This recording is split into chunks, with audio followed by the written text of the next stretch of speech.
qui étaient inégalement développés, on va avoir l'abandon dans chacun des territoires, d'une partie du territoire.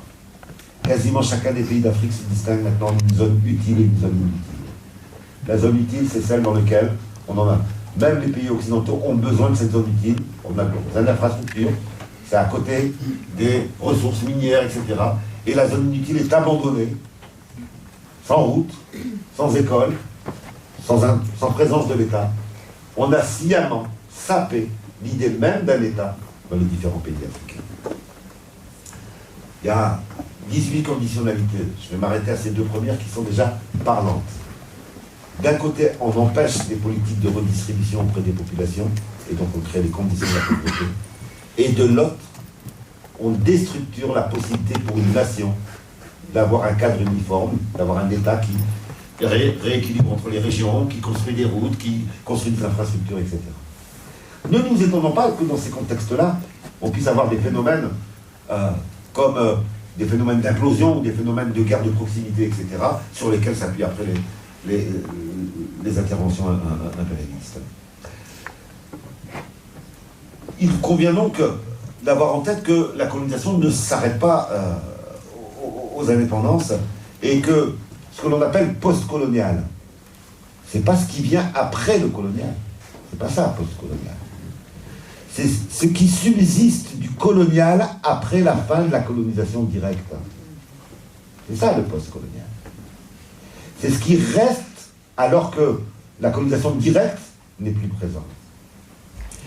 Et ce qui reste, c'est à la fois des pratiques, c'est des idées, c'est des représentations, c'est des préjugés, c'est des habitudes, c'est des réseaux. L'aspect décolonial, c'est s'attaquer à tout ça. C'est dire l'ampleur du travail. Mais une véritable émancipation ne peut que s'attaquer à tout ça. Le décolonial ne peut donc être qu'anticolonial. Je dis parce que parfois on entend des oppositions entre les deux. Un décolonial qui ne serait pas anticolonial serait un décolonial qui serait un décolonial de salon. Et le décolonial, non seulement il ne peut être anticolonial, mais il doit s'attaquer d'abord aux colonies du pays concerné. Nous sommes en France. J'entends des discours sur les méchants états-uniens qui interviennent. D'ailleurs, on peut avoir plus de monde dans la rue contre les méchants états-uniens qui interviennent, et très peu quand c'est la France qui intervient. On sera sur un indice de décolonialité quand, ici, les militants se sentiront concernés par la Kanaki, se sentiront concernés par la Réunion, qui sont directement colonisés encore aujourd'hui, par la Guadeloupe, etc. Et par, bien entendu, les guerres africaines de l'État français. Et pour faire le lien avec ce qui était dit auparavant, un antiracisme qui ne serait pas décolonial, ben de nouveau, ce serait un antiracisme qui ne s'attaquerait pas aux bases qui permettent le racisme, c'est-à-dire qui se contenterait d'un discours sur la tolérance, la fraternité. Bref, ce serait un antiracisme idéaliste. Un antiracisme décolonial ne peut être que matérialiste. C'est-à-dire qu'il ne peut que poser les bases, qu'interroger les bases matérielles de la dépendance. Je voudrais en citer au moins 3. On va faire le lien, pour certains d'entre eux, je l'ai déjà dit. Enfin, 4. Les pays directement colonisés encore par la France. Le néocolonialisme et sa version militaire. La question des réparations de l'esclavage et de la colonisation. Et la question de la décolonisation des esprits. Un antiracisme décolonial ne peut pas ne pas poser ces 4 aspects-là. Sinon, on rate le coche de cette base matérielle. Alors, on pourrait s'arrêter là. Pourquoi rajouter panafricain? D'abord pour la raison que j'ai dit tout à l'heure. Il faut répondre à cette énigme. L'Afrique est le pays qui a tenté le plus de ruptures révolutionnaires. Qu'est-ce qui fait que ça ne marche pas? Aurait-il un germe de l'échec? Seraient-ils condamnés par leur culture à s'écharper une fois qu'ils ont réussi à faire la rupture? on le sait tous ici dans cette salle, non, ce sont les interventions extérieures. Ce sont les assassinats, les asphyxies économiques. Et l'État français va très loin là-dessus. Je voudrais citer pour moi l'exemple qui est le plus scandaleux, même si les autres c'est très grave également, le plus scandaleux c'est celui de la Guinée. Lorsque Sékou Touré, en 1958, a le toupet de dire à De Gaulle « Je ne veux pas être membre de la communauté française, je veux être indépendant ». Il a le toupet de faire cela. Ben, la Guinée indépendante, elle va être confrontée à un blocus. D'abord un blocus alimentaire. On va bloquer l'arrivée de l'alimentation de la population guinéenne, et ce sont les navires français qui bloquent cela. Il va falloir l'intervention de pays amis de la Guinée à ce moment-là, et donc il y a de la livraison de riz vietnamien, de la livraison de riz chinois, etc., qui vont permettre aux Guinéens de vivre. Mais l'État français va aller plus loin. L'État français va se faire faussaire. Et va produire des masses de faux billets guinéens. Et c'est une décision de l'État français, hein, c'est pas des barbouzes, etc. C'est l'État français qu'on va jeter sur la Guinée dans l'espoir de faire crouler l'économie. C'est dire qu'on a affaire à des États pour qui l'Afrique, en réalité, c'est le cœur de leur puissance. Et donc ça va être très dur de s'en séparer. Et donc ce premier aspect-là indique quoi? Ben, il indique que le rapport de force pour permettre une émancipation est rarement réuni avec un seul pays en Afrique. Quand le Burkina doit résister seul à tous les pays occidentaux qui ne supportent pas cette expérience, le rapport de force, même s'il a tenu 4 ans, le rapport de force il est défavorable immédiatement. Les conditions d'une émancipation en Afrique supposent un rapport de force qui soit au moins régional, si ce n'est continental.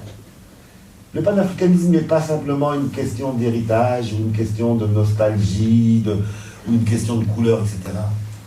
C'est d'abord une nécessité de l'émancipation. Toutes les expériences qui ont été sur un seul pays se sont retrouvées confrontées à des rapports de force qui étaient tellement inégalitaires que ça a débouché sur la défaite. Seconde dimension qui contraint au panafricanisme,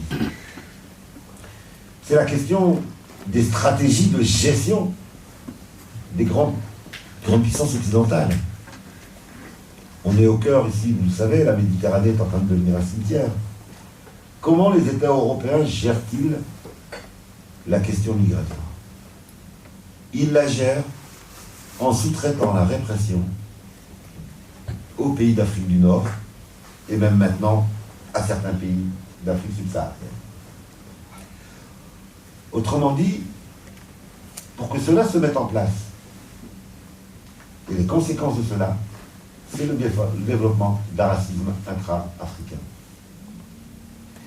Si nous laissons faire, s'il n'y a pas de perspective panafricaine, eh bien, le racisme interafricain ne pourra que se développer.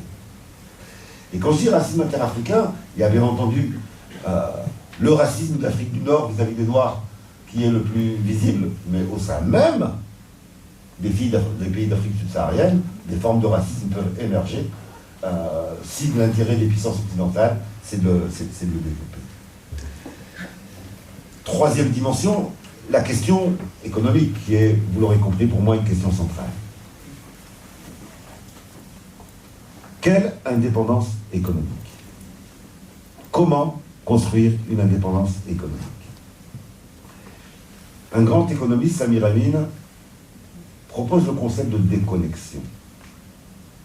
Autrement dit, il dit, si les pays africains se contentent de s'insérer dans le marché mondial tel qu'il est, avec ses règles, avec ses institutions, FMI, Banque mondiale, mais ses règles aussi avec l'échange inégal, etc.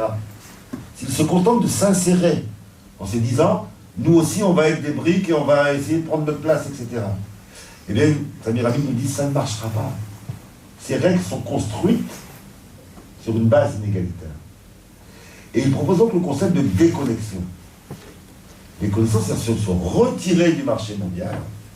Enfin, il ne s'agit pas de se retirer à 100% totalement, c'est pas ça la question, c'est d'avoir une politique économique indépendante, d'abord tournée vers le développement des pays africains, vers les échanges intra-africains, vers l'idée d'une politique de complémentarité entre les différentes zones africaines.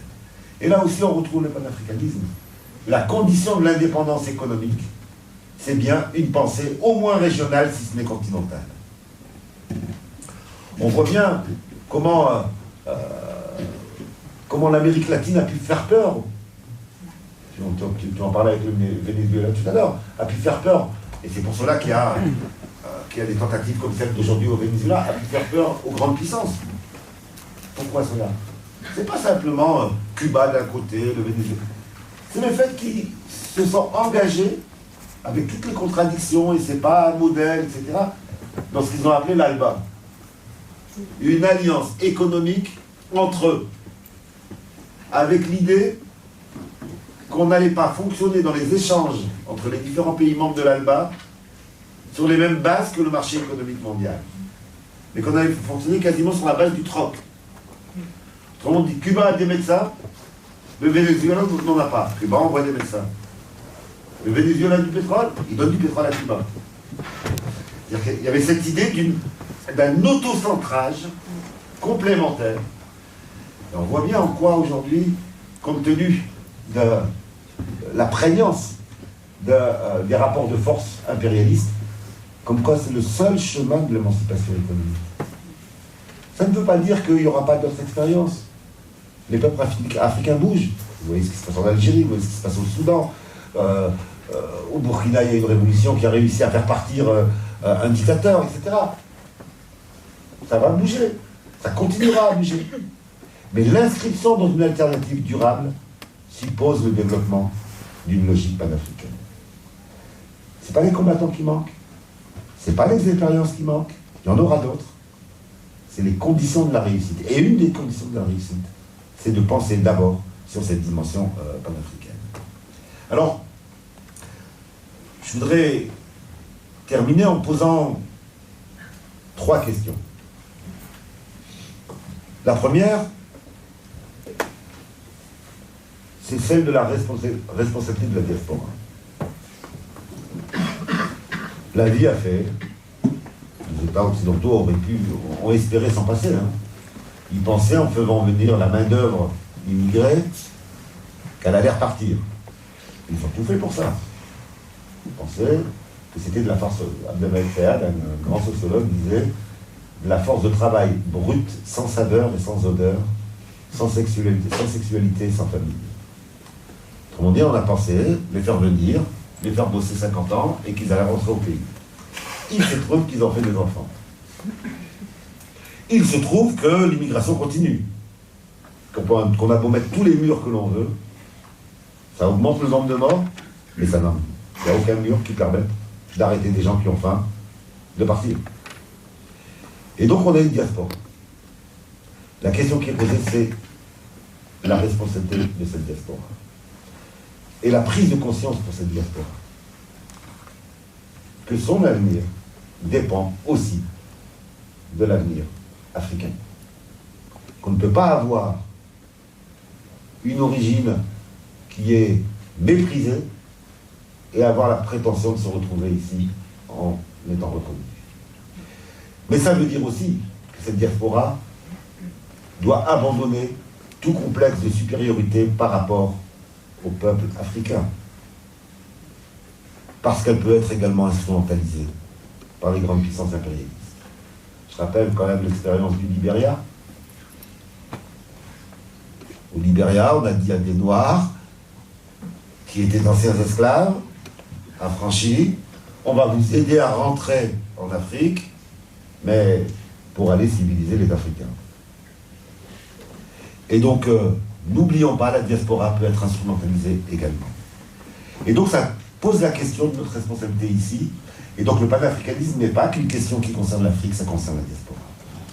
Secondo, je pourrais m'adresser à nos concitoyens qui ne viennent pas d'Afrique, qui n'ont pas d'ancêtres qui viennent d'Afrique. tous ceux qui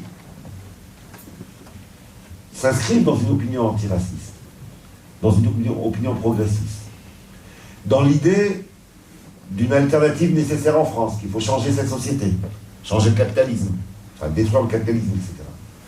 Ça ne sera pas possible s'il n'y a pas convergence des luttes, mais pas convergence des luttes ici, hein, c'est notre débat encore, entre l'Afrique et ici. Autrement dit, ça pose la question de notre responsabilité, nous qui sommes au cœur de la bête. Et en particulier, je sais que ça me tient beaucoup à cœur, mais c'est parce que c'est hyper récurrent, la question de notre capacité à nous opposer aux guerres que mène l'armée française en Afrique. C'est scandaleux, tout bonnement scandaleux. Récemment au Tchad, il y a eu des morts, récemment au Tchad, il y a eu des bombardements. On a vu quasiment personne dans les rues ici. Et dans les endroits où il y a eu des rassemblements, je peux vous garantir que quasiment les seuls qui étaient là, bah, c'était des camarades qui venaient d'Afrique. Et donc, où était la gauche occidentale? Où était l'extrême gauche occidentale? Où étaient les antiracistes? Où étaient les pacifistes? Je ne sais pas. Si je sais. Il y a peut-être des choses en termes de décomposition des esprits qui n'ont pas été menées et qu'il faudra mener. Et dernière question que je voudrais nous poser, c'est la question, je ne sais pas comment le dire, j'espère qu'il n'y a pas de micro, des explosions en Afrique, il y en aura d'autres. Nous avons besoin de ce mouvement anti-guerre, mais ça pose aussi une question plus large, qui est la question que j'ai appelée dans un de mes écrits les porteurs de valises. Sommes-nous prêts à être les porteurs de valises des peuples qui sont dominés par notre propre impérialisme? C'est une question qu'on a tous à se poser. Merci.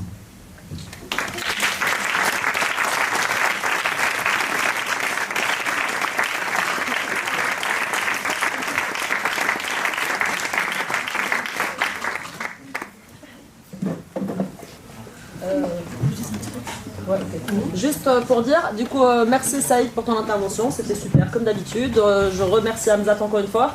Je veux bien faire une petite annonce avant que ce soit le moment de questions-réponses et que les gens potentiellement commencent à partir. Des petits remerciements de base, hein. Merci aux camarades de la Graille qui ont fait à manger, merci à Latifa qui était avec les camarades de la Graille, c'était super. Merci aux camarades du 102 de nous accueillir ici, c'est super aussi.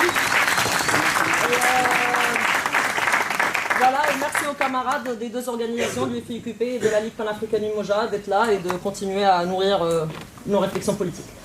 Par ailleurs, il y a Louise qui doit faire un petit message. Oui, alors comme on est dans le cadre des rencontres du CTNE ce mois-ci, on avait organisé une balade des coloniales samedi. Vu le temps qu'on va se faire, on a décidé de l'annuler, donc on voulait vous le dire là aux personnes qui pensaient venir samedi, et si vous pensez qu'il y a d'autres personnes qui veulent venir et qui ne sont pas là, si vous pouvez faire circuler le mot, ce serait super. Merci. Et puis voilà, là on peut peut-être faire un petit moment de questions-réponses. Si des personnes ont des questions à poser, que les camarades peuvent y répondre. Juste comme d'hab, on essaye de faire des questions un peu concises, précises, de pas trop s'étaler pour permettre à d'autres personnes de pouvoir poser des questions. C'est aussi dirigé aux camarades, essayer de faire des réponses précises, concises, pour que tout le monde puisse parler. Et puis à un moment, on pourra continuer de manière un peu plus informelle, aussi avec les petits desserts et les petits trucs cool de l'autre côté. Voilà, posez des questions maintenant.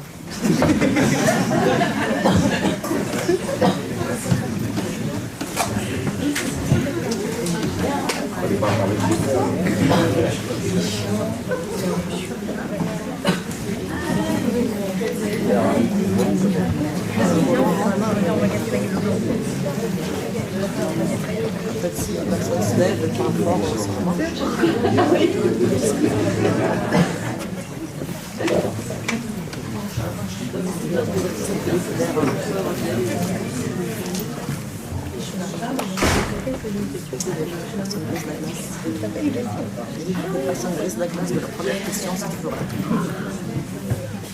Fallait pas parler de gâteau, Myriam.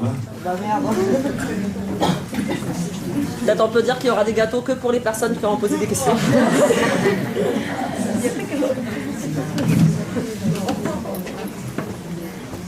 Je vais me lancer. En fait, ma question est un peu simple. C'est tout à l'heure, on a évoqué prochainement les élections de l'Afrique du Sud, un peu comprendre effectivement quels seraient les enjeux de la prochaine élection de l'Afrique du Sud pour le panafricanisme. Est-ce qu'il y a des analyses dans ce sens-là qui peuvent être évoquées? Alors oui, la question.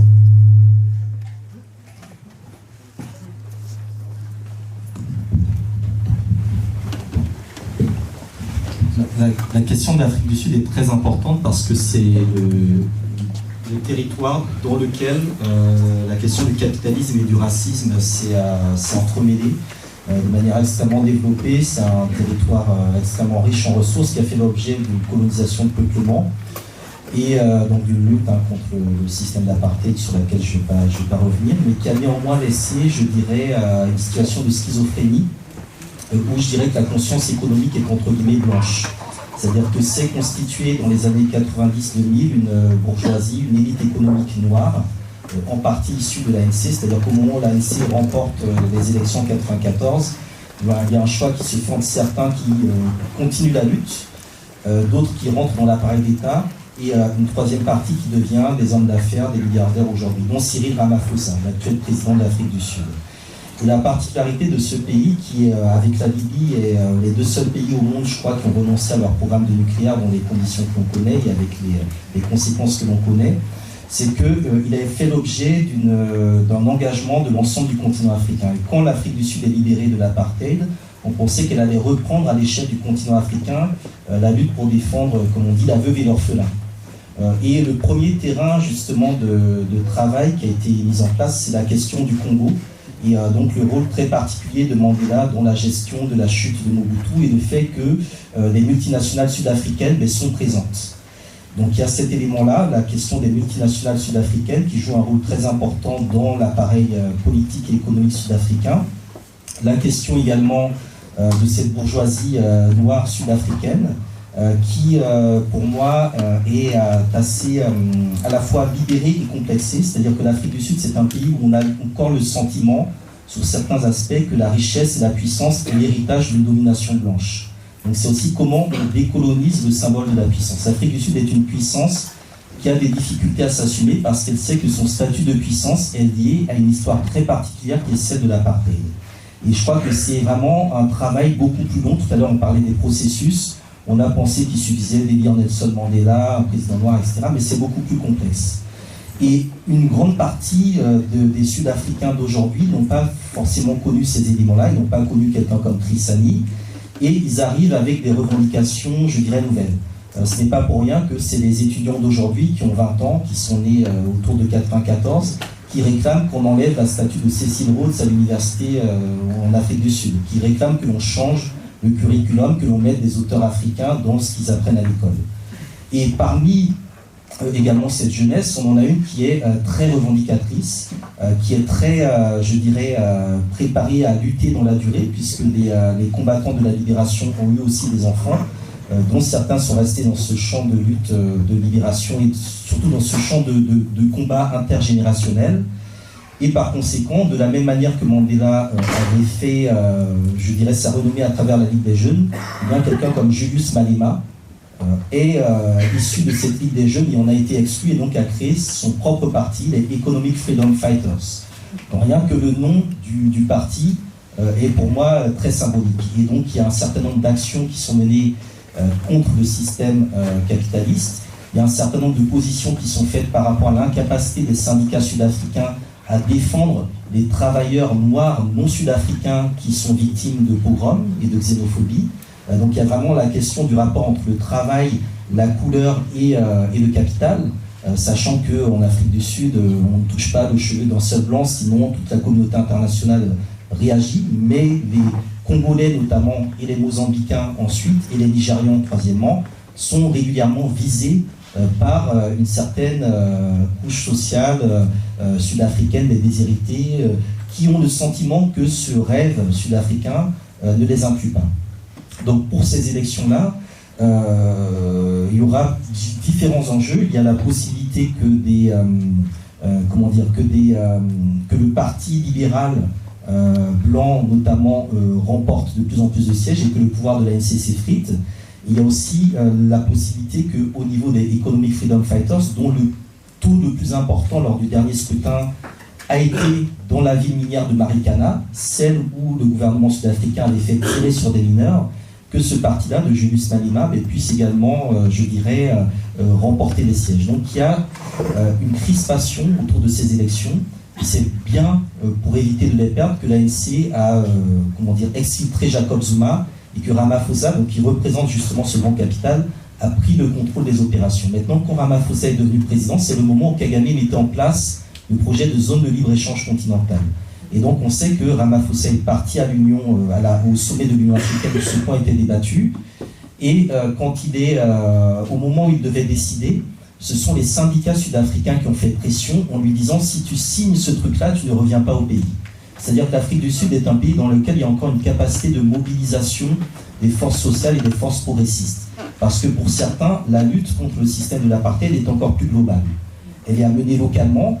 Elle est aussi amenée en lien avec ce que disait Mandela par rapport par exemple à la question de la Palestine. Donc il y a aussi une internationalisation qui se mène depuis l'Afrique du Sud, depuis également la Zambie, depuis également le Zimbabwe.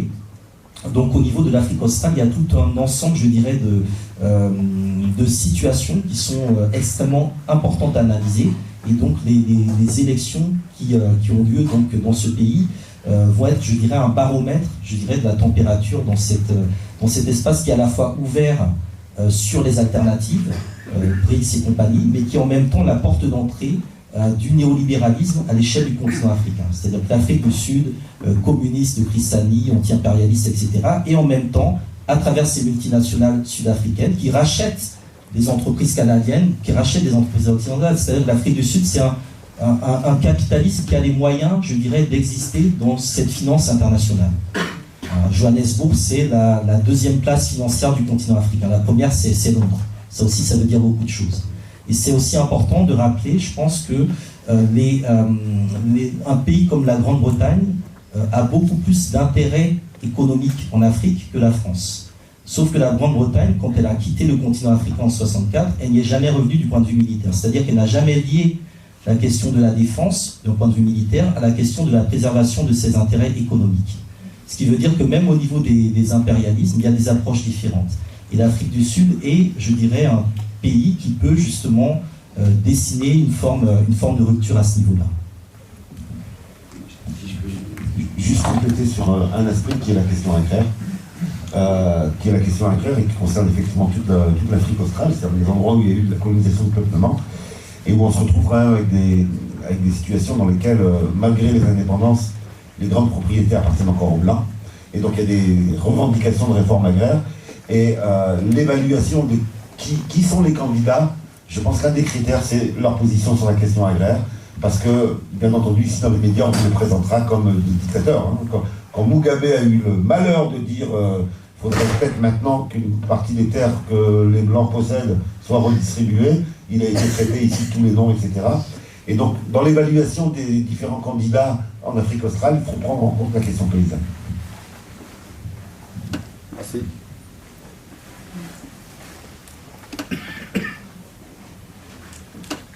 Je reprends juste les mots à Hamzat, il y a quelques minutes, tu parlais de la jeunesse en Afrique du Sud. On sait qu'il y a une très forte démographie en Afrique. Moi, la question que je voudrais te poser, c'est est-ce que cette jeunesse a accès à l'université, donc au savoir, à une certaine forme d'élévation intellectuelle?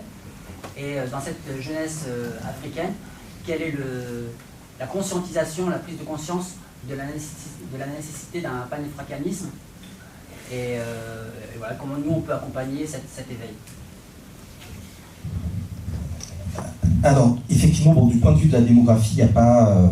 on parle d'une explosion, mais en fait, c'est un rattrapage démographique. L'Afrique, pendant plusieurs siècles, a été largement vidée de ses forces vives. Donc là, il y a un rattrapage démographique. On sait qu'au XVe siècle, la population du continent africain était similaire, grosso modo, à celle de la Chine. Donc enlever les forces vives fait que le développement de ce territoire-là n'a pu se réaliser de manière, je dirais, endogène et autonome selon des modalités, je dirais, propres au développement des forces productives africaines. Donc effectivement, depuis 10